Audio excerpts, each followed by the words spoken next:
শ্রমিকদের স্বার্থ সম্বলিত দাবি নিয়ে ভারতীয় মজদুর সংঘ খোয়াই জেলা কমিটির পক্ষ থেকে স্মারকলিপি প্রদান করা হয় খোয়াই জেলা শাসকের মাধ্যমে কেন্দ্রীয় অর্থমন্ত্রীর নিকট। মঙ্গলবার বিএমএস এর ৬ দফা দাবির ভিত্তিতে এক প্রতিনিধি দল খোয়াই জেলার অতিরিক্ত জেলা শাসকের নিকট স্মারকলিপি হাতে তুলে দিয়ে দাবি সনদগুলি পেশ করেন। এদিন মূলত শ্রমিকদের স্বার্থ সম্বলিত ৬টি দাবি হলো ইপিএস 95 এর ন্যূনতম পেনশন অবিলম্বে ৫,০০০ টাকা হওয়া উচিত এবং অবশেষে বেতনের ৫০% মহার্ঘ ভাতা ত্রাণ পেনশন প্রদান করা উচিত।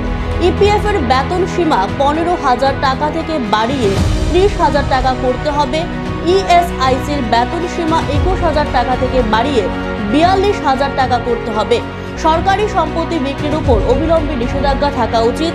বীমা বা আর্থিক খাতে ১% বিদেশি বিনিয়োগ নিষিদ্ধ করতে হবে। প্রকল্প কর্মীদের সরকারি কর্মচারীদের সমান বেতন এবং সামাজিক নিরাপদ দেওয়া উচিত।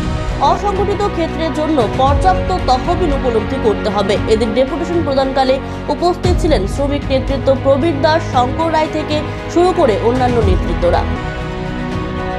খোয়াই জেলা বিএমএস এর প্রেসিডেন্ট সঞ্জয় চন্দ্র সরকার, আজকে আমরা মাননীয় ডিএম খোয়াই জেলা ওনার কাছে একটা ৬ দফা দাবিতে ডেপুটেশনে মিলিত হয়েছি বিএমএস খোয়াই জেলার পক্ষ থেকে। এটা সারা ভারতে আজকে একই দিনে সমস্ত জেলাতে এভাবে দেওয়া হয়েছে। আমাদের যে দেওয়া হয়েছে আমাদের নির্মলা সীতারামনজি, minister of finance, government of India, ওনার কাছে যাবে এটা থ্রু আমাদের ডিএম মধ্যে। তো আমাদের যে ৬ দফা দাবি তার মধ্যে আমি উল্লেখ করছি, ইপিএস ৯৫ ন্যূনতম পেনশন অবিলম্বে ৫,০০০ টাকা করা এবং অবশেষে বেতনের ৫০% প্লাস মহার্ঘ ত্রাণ যোগ করে পেনশন প্রদান করা। দ্বিতীয় যে দাবি, ইপিএফ এর বেতন সীমা ১৫,০০০ টাকা থেকে বাড়িয়ে ৩০,০০০ এবং ইএসআইসি এর বেতনের সীমা ২১,০০০ টাকা থেকে বাড়িয়ে ৪২,০০০ টাকা করা। সরকারি সম্পত্তি বিক্রির উপর অবিলম্বে নিষেধাজ্ঞা জারি করা।